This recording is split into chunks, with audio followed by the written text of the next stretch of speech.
अनुपम जी नमस्कार, बहुत स्वागत है आपका एमबीएन नेटवर्क में। नमस्कार नमस्कार। आज चुनाव के बाद लखनऊ में बीजेपी की एक बैठक हुई है और प्रदेश अध्यक्ष भूपेंद्र चौधरी ने अखिलेश यादव को सावधान किया है कि कांग्रेस भस्मासुर है और बहुत जल्दी ही समाजवादी पार्टी को ठिकाने लगा देगी। और वो ये कहना चाह रहे हैं कि कांग्रेस की नज़र जो है उनके मुस्लिम वोटर्स पे है। तो अनुपम जी, मैं जानना चाह रही हूँ कि इसके पीछे क्या संदेश देख रहे हैं, क्योंकि फ्रिक्शन तो पहले से ही दिखाई दे रही है।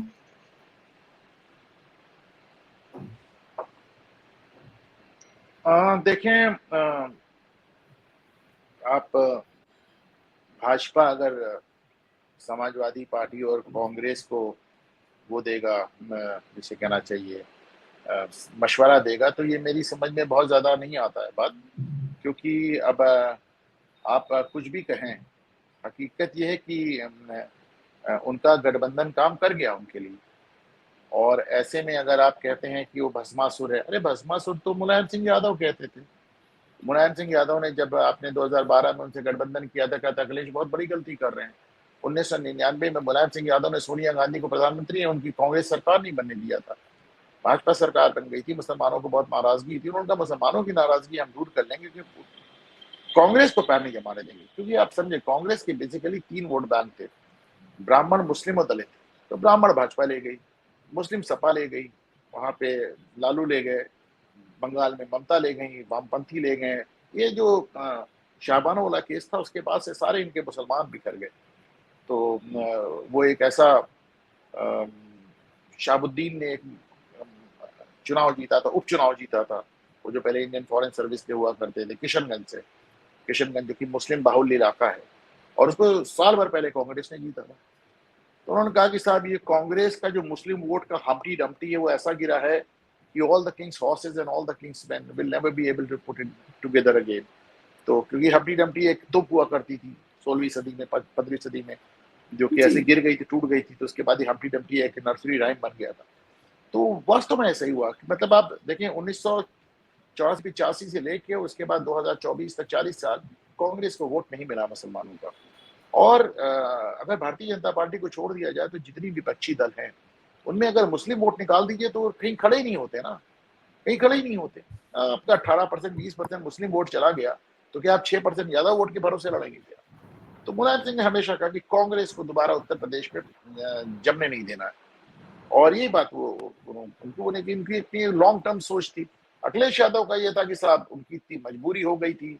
वह 17 हारे, 19 हारे, 22 हारे, 14 हारे, सारे निगम के 2 बार चुनाव हारे, विधानसभा विधान परिषद तक हार जाते थे, क्रॉस वोटिंग हो जाती थी, राज्यसभा। तो इनकी इतनी हारे थी कि उन्हें झक मार के कांग्रेस से हाथ मिलाना पड़ा। मुसलमानों को यकीन उठ रहा था समाजवादी पार्टी से। तो जब आपने कांग्रेस से हाथ मिला लिया, चूंकि आप केंद्र के खिलाड़ी माने नहीं जाते थे, केंद्र के खिलाड़ी राहुल गांधी और कांग्रेस माने जाते थे, तो मुसलमानों के साथ हाथ मिलाते ही आपको एक थोड़ी सी ऐसी विश्वसनीयता मिल गई कि आपको मुस्लिम वोट नहीं दिया। और उसके बाद आपने इतनी सीटें हासिल कर ली कि आपके पिताजी भी कभी हासिल नहीं कर पाए, वो भी 35 कर रहे थे, आप उससे ज्यादा कर लिए। तो कुल मिलाकर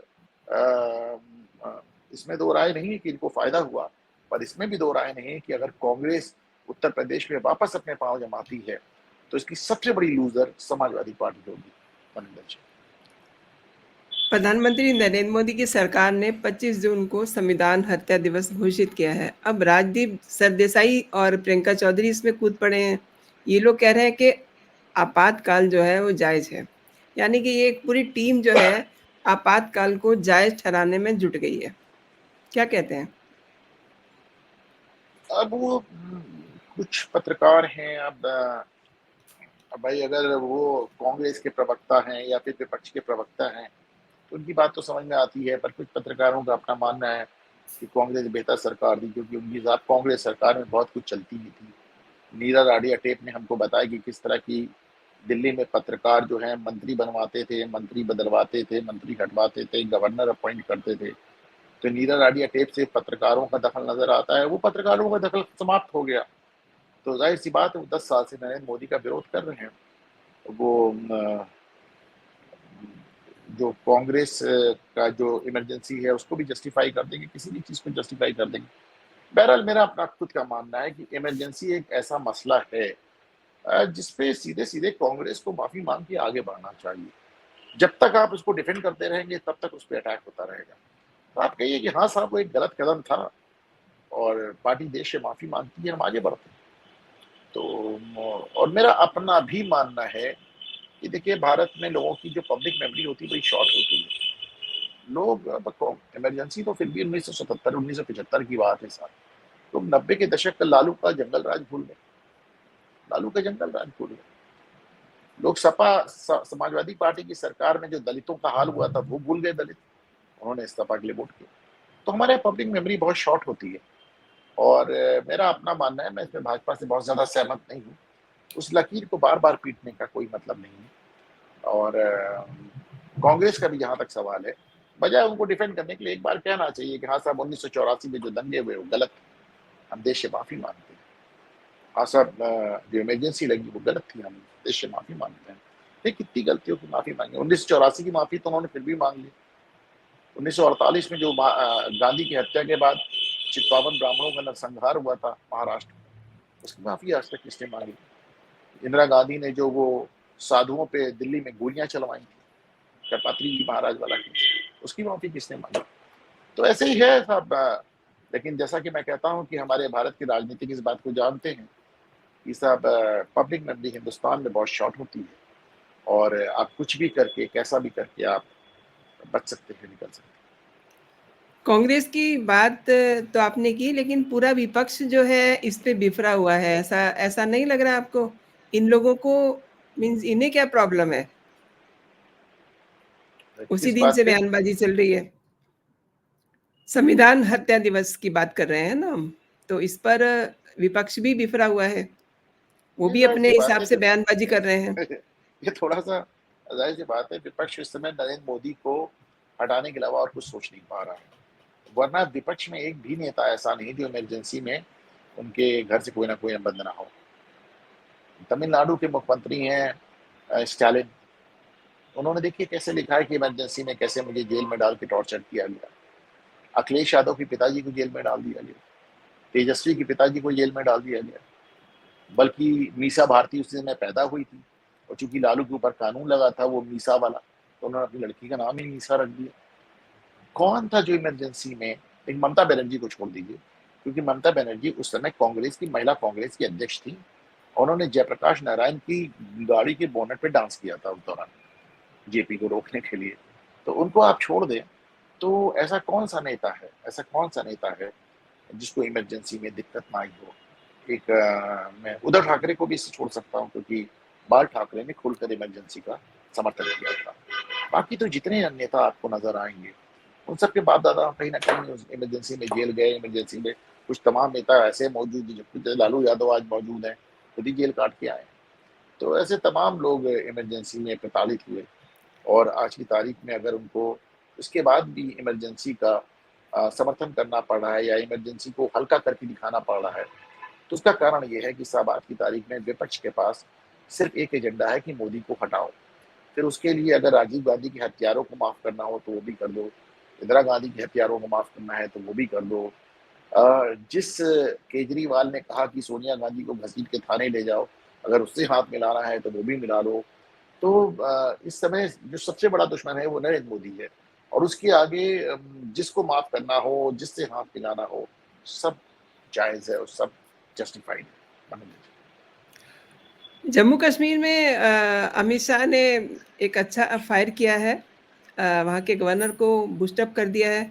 अब उससे ये भी लग रहा है कि आने वाले दिनों में केंद्र का दखल तो रहेगा ही, लेकिन इसको सोच-सोच करके केजरीवाल भी बड़े घबरा रहे हैं। यानी कि आपको नहीं लग रहा कि एक तीर से 2 निशाने मार दिए हैं अमित शाह जी ने? आई मीन केजरी सरकार का क्या सीन देखते हैं, ये जो शाह का ये मॉडल है? भाई केजरीवाल लगातार कोर्ट्स पे कहते आए हैं, जनता के बीच में कहते आए हैं कि दिल्ली में लेफ्टिनेंट गवर्नर को बहुत ज्यादा ताकतें दी गई हैं जो उन्हें नहीं दी जानी चाहिए। अब कश्मीर में लेफ्टिनेंट गवर्नर नहीं, गवर्नर को भी वही ताकतें दी गई, लेकिन दोनों के बीच में क्या सिमिलैरिटी है आप समझ लेते हैं। भाई अगर दिल्ली दिल्ली हमारी राष्ट्रीय राजधानी है, उसमें प्रधानमंत्री रहते हैं, कैबिनेट मिनिस्टर्स रहते हैं, राष्ट्रपति रहते हैं, उसमें देश में तमाम राष्ट्राध्यक्ष आते हैं। केजरीवाल जिस तरह के अराजकतावादी नेता हैं, अगर उनके हाथ में पुलिस दे दी हो तो मोदी गिरफ्तार कर लेंगे। वो तो पता चला अगर आपको अमेरिकी राष्ट्रपति आया उसको पकड़ लेंगे। उनका तो, उनकी अराजकता का तो कोई लिमिट नहीं। तो देश में जो राष्ट्रीय राजधानी है, जाहिर सी बात है उसको पूर्ण राज्य का दर्जा नहीं दिया जा सकता। तो उसमें ज्यादातर ताकतें लेफ्टिनेंट गवर्नर के हाथ में होनी जरूरी है। और अब तो एक दूसरा डिबेट चल रहा है मनविंदर जी, एक जी, बहुत बड़ी जनसंख्या लगातार इसको कह रही है कि दिल्ली को वापस पहले की तरह केंद्र शासित प्रदेश बना दिया जाना चाहिए, और जो एक राज्य का दर्जा है, जो एक अधूरे राज्य का दर्जा, उसे ले लेना चाहिए।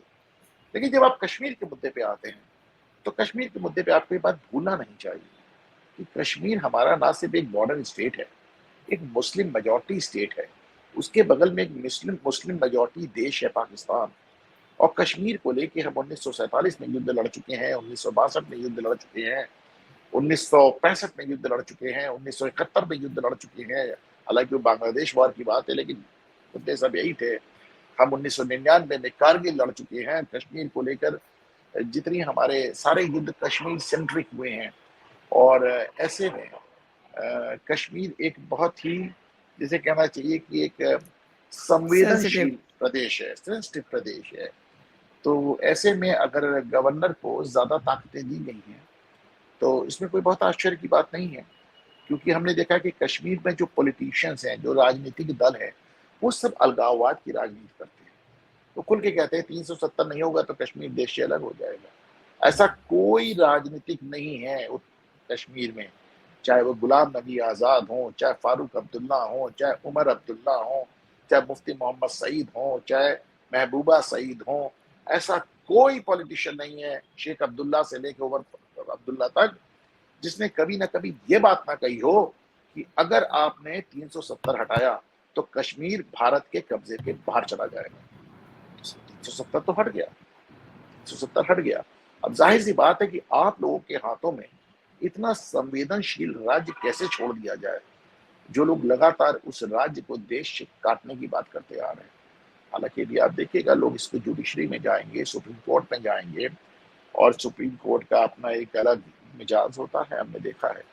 लेकिन जहां तक मैं समझता हूं कि साहब, वो एक इतना संवेदनशील प्रदेश है, और वहां के जो पॉलिटिशियंस हैं, वो इस कदर अलगाववादी राजनीति की बात करते रहे कि उनके हाथ में पूरा प्रदेश एकदम भरोसे के साथ सौंप दिया जाना जरा मुश्किल बात है मनोज जी।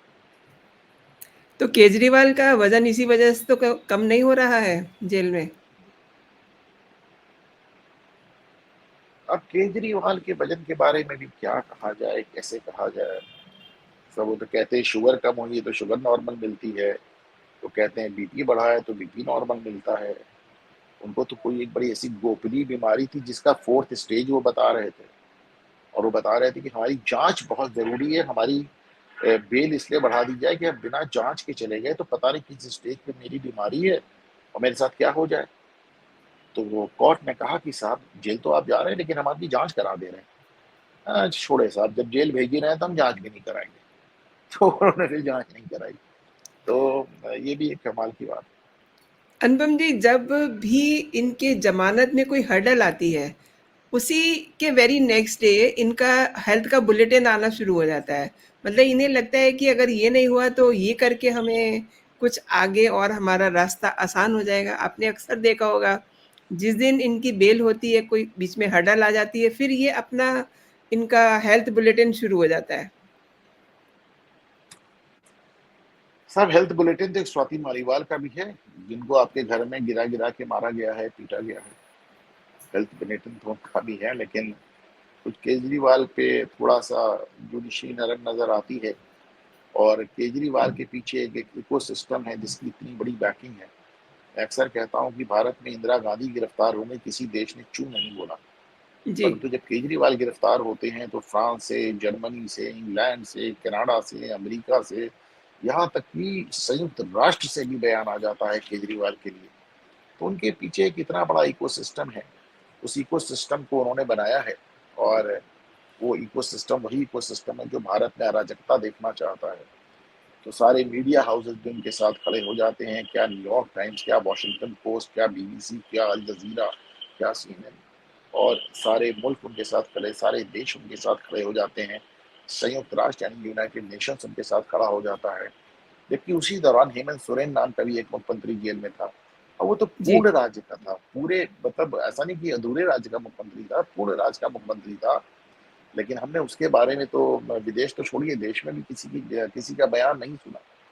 लेकिन केजरीवाल के लिए मैं यही कहूंगा कि केजरीवाल ने 2024 के लोकसभा चुनाव में एक बात कही थी, जनता से अपील की थी कि साहब अगर आप मुझे जेल के बाहर देखना चाहते हैं तो हमें वोट दें, जिता दें। और चूंकि उनका सूपड़ा साफ हो गया तो आप मान सकते हैं कि जनता उन्हें जेल के बाहर नहीं देखना चाहती। अनुपम जी, बड़ी-बड़ी बातें करने वाले अमेरिका में एफबीआई को ये पता ही नहीं चला कि पूर्व राष्ट्रपति ट्रंप का एक कान कोई उड़ा के ले गया। मतलब उनकी जान भी जा सकती थी इस हमले में, ये जो गोलीबारी हुई है। क्या कहते हैं आप?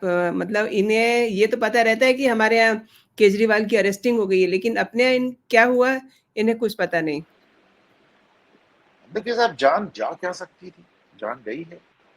1865 में अब्राहम लिंकन मारे गए, 1881 में प्रेसिडेंट गाफील्ड मारे गए, 1901 में विलियम मैक्लेनी मारे गए हैं, मौत हुई है, और 1963 में जॉन कैनेडी की हत्या हुई है। इसके अलावा आपने देखा कि 1981 में रोनाल्ड रीगन प्रधानमंत्री थे, उनको गोली मारी गई, वो बच गए। और फॉर्मर प्रेसिडेंट्स में तो आप देख रहे हैं, 1912 में रूजवेल्ट को मारी गई और आज रीगन को मारी गई। तो साहब, 2 फॉर्मर और 5 सिटिंग प्रेसिडेंट को आपकी गोली मारी गई। हमारा अपना ट्रैक रिकॉर्ड बहुत अच्छा नहीं है। हमारे यहाँ एक sitting prime minister Indira Gandhi की हत्या हुई है, एक फॉर्मर जी। प्राइम मिनिस्टर राजीव गांधी की हत्या हुई है। हुँ, हुँ। लेकिन आप जितना हमें ज्ञान दे रहे हैं वो थोड़ा अजीब लगता है।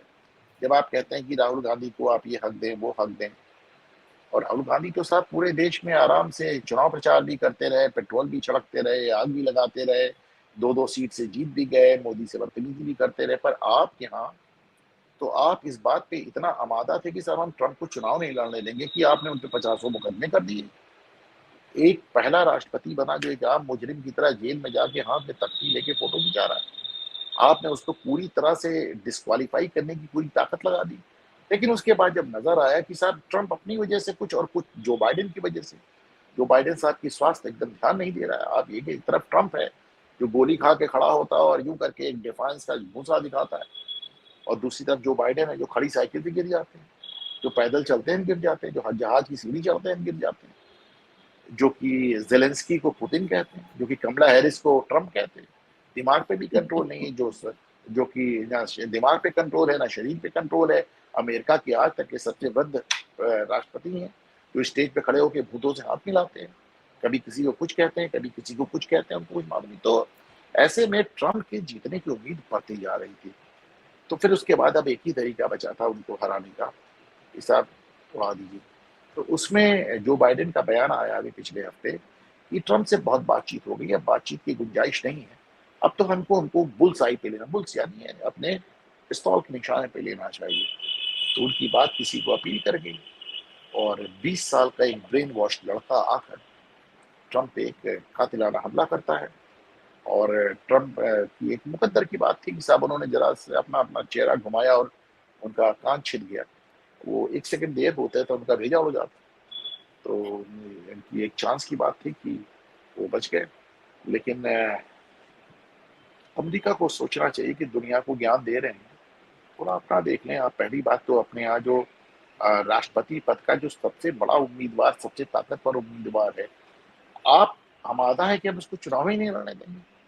मुकदमे पे मुकदमे, मुकदमे पे मुकदमे, ये जांच वो जांच, सजा, आप थाने घसीट के ले गए, आप उसको थाने घसीट के ले गए, दुनिया के सबसे ताकतवर आदमी था जो, उसका थाने ले जाके आपने उसको फोटो खींची, और जब वो भी नहीं चला तो सीधे उस पर जानलेवा हमला कर दिया, और वो भी बाकायदा सिटिंग प्रेसिडेंट जो बाइडेन के उकसावे थे। वैसे भी आपने देखा है कि जो बाइडेन तो फ्रंट है, सरकार चलाते हैं बराक ओबामा। अब ये भारत विरोधी जो ताकतें हैं, उनकी भी नज़रें लगी हुई हैं हमारे यहाँ के जो शीर्ष लीडर्स हैं, और राहुल गांधी सरीखे लोग जो हैं, इन लोगों के साथ उठते-बैठते हैं। तो क्या आपको लगता है कि यहाँ भी कुछ ऐसा ये कर सकते हैं? भाई राहुल गांधी हो, कांग्रेसी हो, विपक्ष के तमाम नेता, ये जॉर्ज सोरोस और उनके आदमियों से इनका मेलजोल होता है। जी, हर्ष मंदर जैसे लोग जॉर्ज सोरोस के जो राइट हैंड है, वो इनका पार्टी चलाते हैं। तो और जॉर्ज सोरोस तो बाकायदा टीवी पे आके दावा कर चुके हैं कि वो $1 बिलियन खर्च करेंगे मोदी को हराने के लिए। खर्च भी किया उन्होंने, वो अलग बात है कि मोदी को वो हटा नहीं पाए। तो जाहिर सी बात है कि ये बहुत ढेर सारे, आप ये बताएं ना कि, और रही बात मोदी की, तो आपने देखा कि पंजाब में कैसे उनको बॉर्डर स्टेट पे और बॉर्डर से थोड़ी दूर पे 1 घंटे तक फंसा के रखा गया पुल पे। जी, उनके साथ भी कोई हादसा हो सकता था। पटना मैदान में उनकी रैली में बम ही बम चले, उनके एकदम स्टेज पे उनके सामने बम चले, वो भागे नहीं, अलग बात है, लेकिन वहां भी हादसा हो सकता था। और नरेंद्र मोदी रोड शो करते रहते हैं, दिन में करते रहते हैं, रात में करते रहते हैं, अल्पसंख्यक इलाकों से निकलते रहते हैं। मुझे उम्मीद है कि वो भारत की जांच, अच्छा देखिए अभी बहुत कुछ हुआ है, सिर्फ यही नहीं हुआ है। आपने देखा जापानी प्रधानमंत्री को मारा गया, जी। स्लोवेकिया के प्रधानमंत्री को मारा गया, वो तो बच गए किसी तरह। अब ट्रम्प पे हमला हो गया। हुँ, हुँ। तो एक पूरी देश दुनिया में एक एनार्की फैलाने का एक तरीका चल रहा है। और नरेंद्र मोदी को तो आप जानते हैं कि वो आप सोशल मीडिया पे जाइए, छोटे छोटे बच्चे जान से मारने की धमकी दे रहे हैं। बल्कि एक शख्स तो ऐसा है कि जिसको टिकट ही इस बात पे दिया गया, सिर्फ इसलिए क्योंकि उसने वादा किया था कि हम मोदी की बोटी बोटी कर डालेंगे, टुकड़े टुकड़े में जी, काट देंगे। तो उसको कांग्रेस का टिकट भी मिल गया और सांसद भी बना दिया। यानी मोदी की बोटी बोटी करने वाला इमरान मसूद, तो उसकी बात करने वाला वो मोदी के ठीक सामने बैठा हुआ है, संसद में जी। बैठा हुआ है। तो यहाँ पे साहब उनके दुश्मनों की कमी तो है। आपने सही कहा और देश में देखिए 13 सीटों पे थोड़ी-सी जीत मिल गई है इनको, तो मैं ये भी समझना चाहूँगी कि इसकी वजह क्या है? और दूसरा इसी के साथ जुड़ा हुआ मेरा सवाल ये भी है कि ईवीएम पर अब कहीं आवाज़ नहीं आ रही इनके रोने-पीटने की।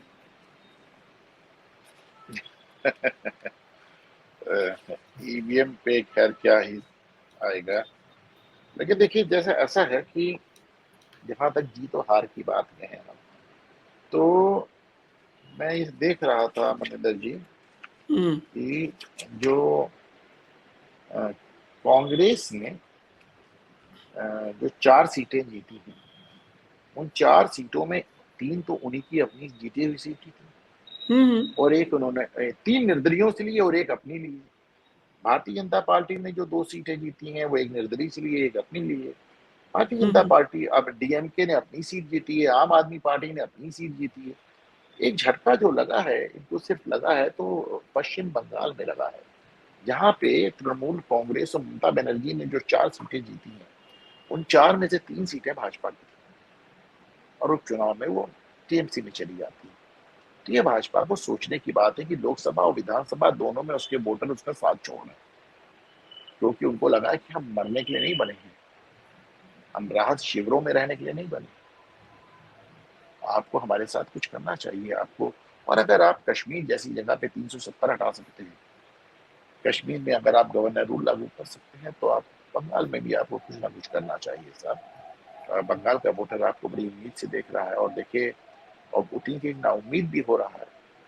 उसने आपकी लोकसभा की सीटें कम कर दी, उसने आपकी विधानसभा की सीटें कम कर दी।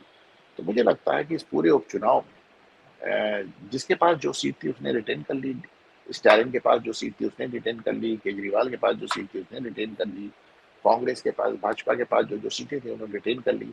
एक अंतर वहां पे रुपौली में आपने देखा है कि बिहार में आया है, जहाँ पे आपने देखा कि शंकर सिंह एक जो निर्दलीय है, उन्होंने जनता दल यूनाइटेड यानी नीतीश कुमार की सीट ले ली है, जहाँ बीमा भारती कभी हुआ करती थी। तो उन्होंने जनता दल यूनाइटेड से भी सीट ले ली, और राष्ट्रीय जनता दल से भी ले ली, और निर्दलीय जीत गई। बाकी वो कोई बड़ी बात नहीं, लेकिन एक बड़ी बात है कि पश्चिम बंगाल में आपने जो 4 सीटें हारी हैं, उनमें 4 में 3 जगह भाजपा के विधायक थे। अब उन चारों पे ममता बनर्जी के विधायक हैं। मुझे लगता है कि भारतीय जनता पार्टी को पश्चिम बंगाल की चिंता करनी चाहिए। कांग्रेस में बड़ी बेचैनी दिखाई दे रही है, हालाँकि ये अपने आप को ऐसा शो नहीं कर रहे हैं, लेकिन जिस तरीके से ये चेंजेस कर रहे हैं, इन्होंने गौरव गंगोई को लोकसभा में पार्टी का उपनेता नियुक्त किया है, वहीं 8 बार के इनके जो सांसद हैं के सुरेश, उनको मुख्य सचेतक नियुक्त किया है और सांसद जो मनिकम टैगोर हैं और डॉक्टर एमडी जावेद, उनको सचेतक नियुक्त किया है। तो ये जो इनके चेंजेज़ हैं, क्या स्ट्रैटेजी में देखते हैं आप? क्या ये करना चाह रहे हैं? नहीं देखें, चेंजेस तो रूटीन है, इसमें मैं बहुत ज़्यादा नहीं देखता हूँ। हुँ, हुँ। और मुख्य सचेतक वगैरह तो बनने भी थे, आपके पास अभी तक 50 सीट थी, अब 100 सीट हो गई, तकरीबन 100 सीट हो गई। तो जाहिर सी बात है, नए सांसद आए हैं, नई स्ट्रेंथ है, तो वो सब तो अंतर आएगा ही। जहाँ तक राहुल गांधी का सवाल है, आपने देखा है वो तो फिर से विदेश निकल गए हैं। और कम से कम यहाँ पे कोई चेंज नहीं हुआ। राहुल गांधी विदेश भागने के लिए जाने जाते हैं और वो भाग पड़े हुए। और हम तो उसमें कोई बहुत मैं उनकी चेंजेस में बहुत चीज़ें नहीं देखता हूँ।